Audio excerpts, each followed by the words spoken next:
looking at Chapter 13, Day 3, the Fundamental Theorem of Algebra. So if we look at number 1, so as we said, we need to factor this.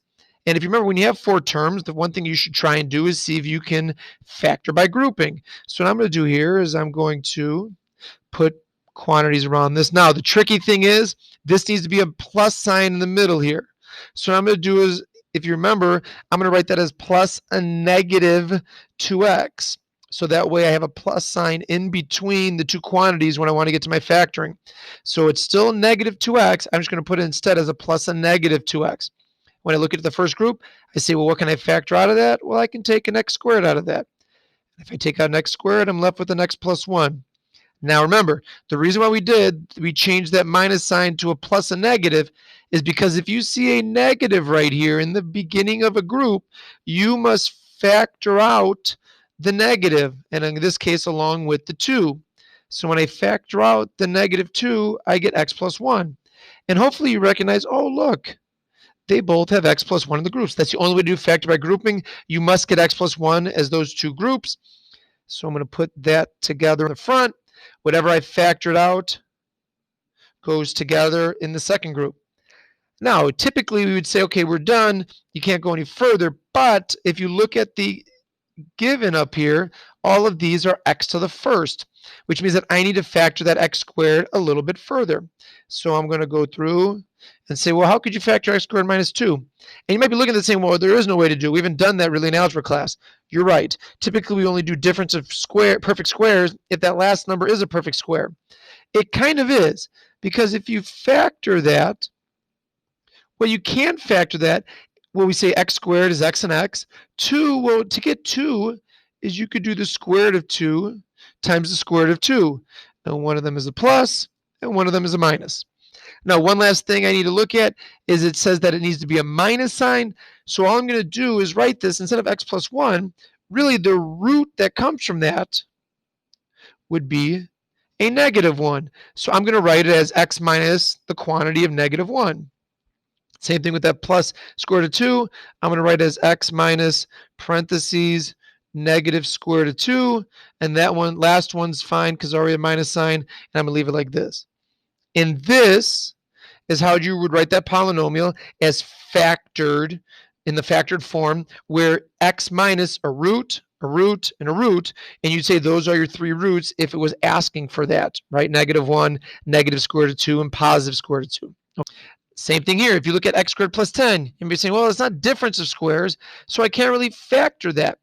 Well, actually, what you can do is, if you remember how imaginaries work, if I were to, because we're finding the roots, if I set this equal to 0 and say, well, how would you solve that? Well, probably what you would do is you would subtract 10, or I hope you would do that, subtract 10, and then take the square root. And this is where we talked about today, yesterday we did real numbers, today we're doing real and imaginary. If you look at the square root of negative 10, well, that's just going to be plus or minus, remember we have 2 of them there, I square root of 10, and you can't simplify the square root of 10, so you leave it like that.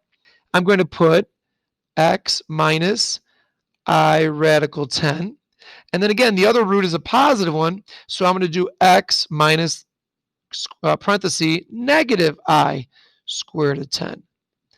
And that is how you'd write x squared plus 10 into its factored form, where each parenthesis is the roots. So I'm going to get x, I'm going to take that part out first. All right, so I'm going to have x to the 4th minus 7x squared minus 18.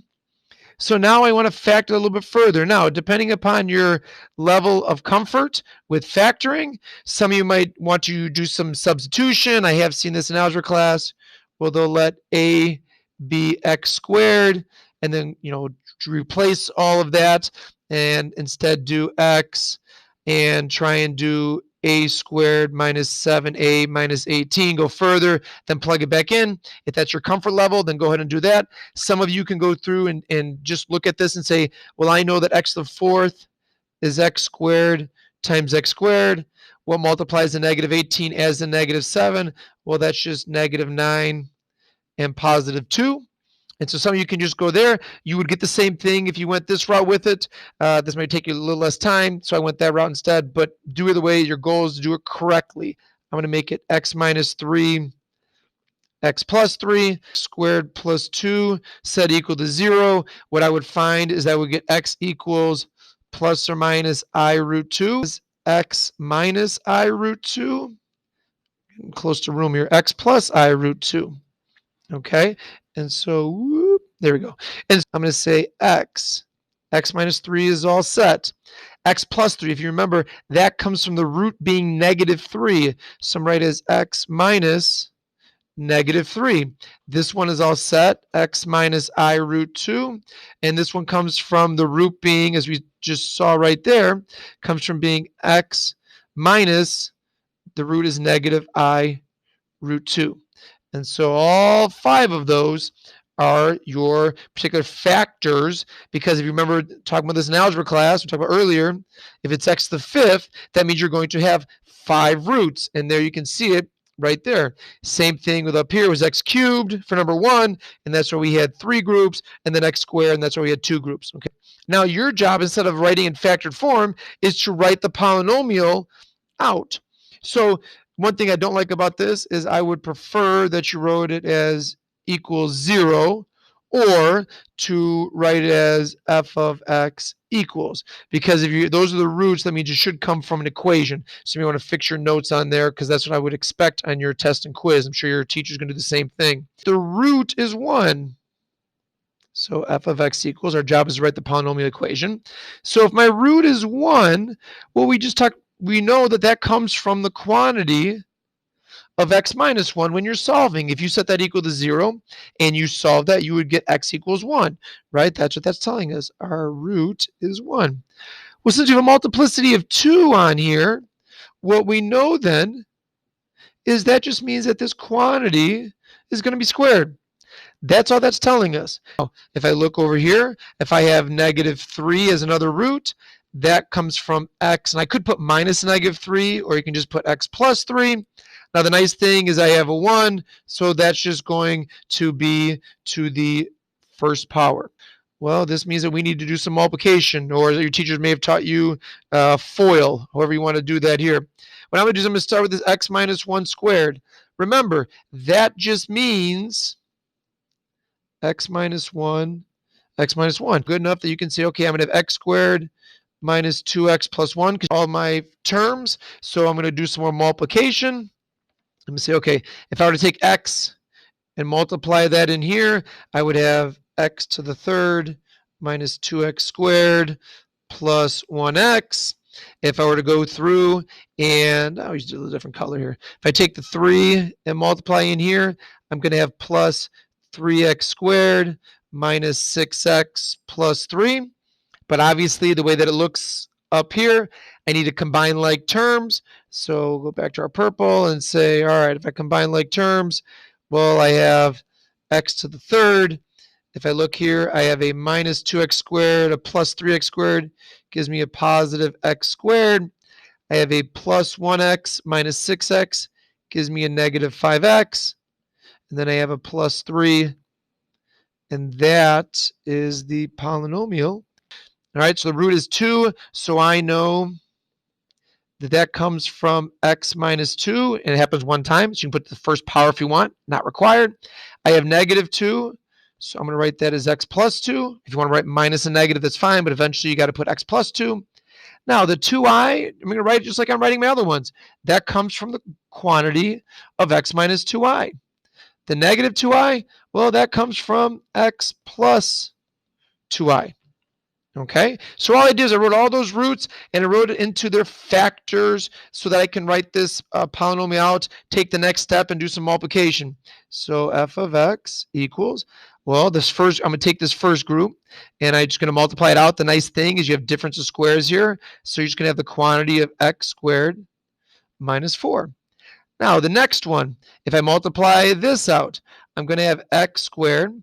Now, here's the tricky thing. You may or may not remember. If you multiply negative 2i times positive 2i, well, what's going to happen is you're going to have negative 4i squared, right? So you multiply that part out, you get negative 4i squared. Now, hopefully you remember that I squared just means -1. So I'm multiplying this out. I'm multiplying out negative 2i times positive 2i. I get negative 4i squared, which just means negative 4 times negative 1. So all that means is I'm going to put plus 4 into that group. That's what I would get if I FOILed it out and cleaned it up. I would get x squared plus 4. Or if I had x squared plus 4 and I solved it, worked backwards, I would get 2i and negative 2i as my particular roots from that quantity. Okay, so I got to finish this because it's not multiplied all the way out yet. So if I do some multiplication, again, I got difference going on here, a difference of squares. So I'm going to get x to the 4th. The insides cancel, and I'm going to get a minus a 16. And that is my particular polynomial for this. You should realize that, or hopefully remember, that all your imaginaries come in pairs. So what I'm going to do for this is I'm going to go through and I'm going to realize that if R1 is negative I, well, I have another root that would be positive I, because all the imaginaries always come in pairs. Same thing over here is I'm going to put my 4th root is that in order to get this as integer coefficients, I'm going to have to realize that, well, if it's negative square root of 3, then another root would be positive square root of 3. Okay, so when I look at this, is I need to, if I want to find integer coefficients, I need to say that, well, I can't just have a negative I as a root, I also have to have its partner positive I. Same thing with negative square root of 3, I also need positive square root of 3. So this is what I'm going to use if it asks me for integer coefficients. So I have a feeling this is what this problem was trying to ask. If it wasn't trying to ask that, well, then this is really simply, right, this would just be f of x equals x plus I and x plus square root of 3. And then you could FOIL that out and get your answer. But I got a feeling they left it off, but they wanted to say, write this as integer coefficients. And when you say integer coefficients, that's why you realize that these have to come in pairs. Okay, so you have to have negative I and positive I, and then you have to have negative square root of 3 and positive square root of 3. So if I write this out, I'm going to say f of x. Again, this is if it says integer coefficients. If it doesn't, you can do it like this and then multiply it out, but I got a feeling they're missing the directions as integer coefficients. So let's do it this way for number 6 here. So f of x equals, well, I'm going to set it up. I'm going to have r minus I, r plus I. I'm going to take my square roots. That's the only way to get integer coefficients if I have the negative radical and the positive radical. So I'm going to say x minus root 3 and x plus root 3. You can have those in different orders, but you just have to at least have to have a group that has x, a minus I and a positive I, a negative square root of 3 and a positive square root of 3. So what I'm going to do is you've got to multiply it out. So I'm going to go through and just say, okay, well, if I multiply that out, I'm going to have x squared. The insides will cancel.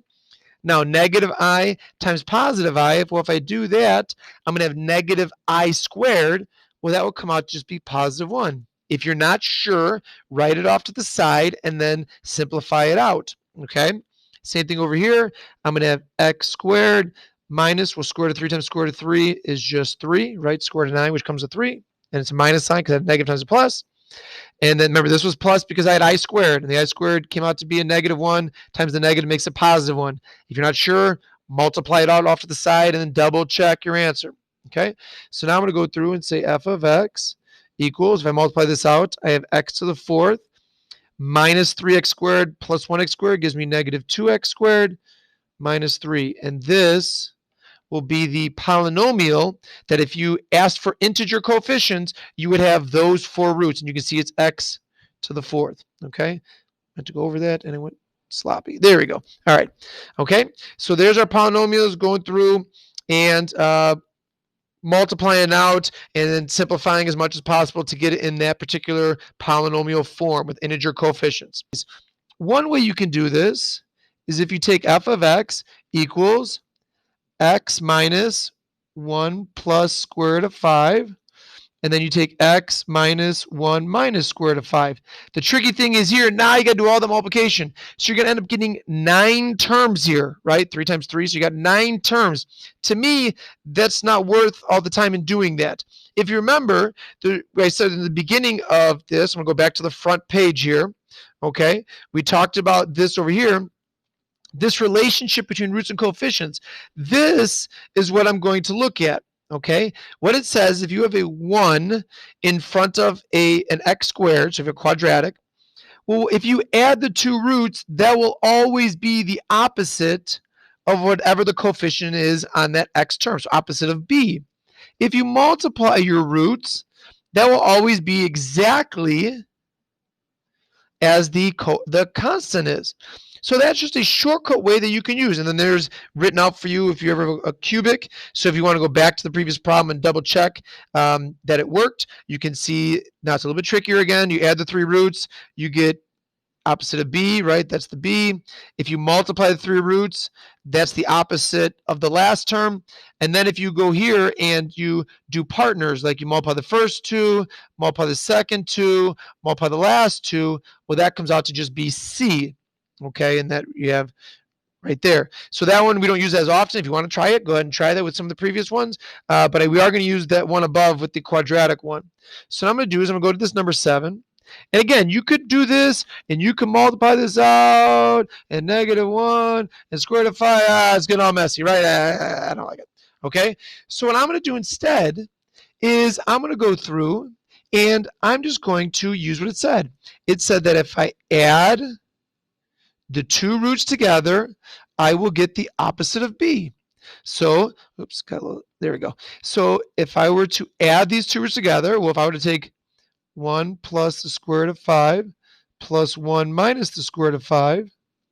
Well, if I add the nice thing is the square root of 5's cancel, I just get 2. And since that is the opposite of b, well, I know that means that b is -2 in my polynomial. Okay? If I look at the next part, it says that if I were to multiply, I'm just getting this from the front side of the paper, so go back to the front side of the paper and look at the rules if you need to. I would memorize those, hint, hint.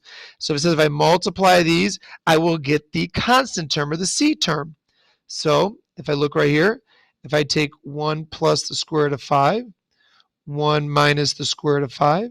If I multiply those together, well, I end up getting 1 as my first terms. The nice thing, if you remember multiplying conjugates, the insides, the outers and the inners cancel. So if I multiply the last, I'm just going to get square root of 25 or 5. Well, I end up getting -4 as my constant value, and that's just c. So all I can do is I can write this and just say, well, f of x is equal to, now it's got to be a 1 in front of the x squared, and you write this. So if we have two roots, we added them together, and we got 2. That's the opposite of b, so that means that b is -2. See how I just kind of put that in there? And then if I multiply my two roots, that comes out to be your c, which is -4. Here's a little bit trickier. This passing through is what's going to make it a little bit more challenging. So we still have a quadratic function, so we still say a function equals, well, the 0 comes from x plus 4. I left a little bit of space on purpose. And then that 9 comes from the quantity x minus 9. Now, here's the tricky thing. Because we're going through 3, 5, and it's not going through just, it didn't tell us specifically before, so we didn't have to worry about it.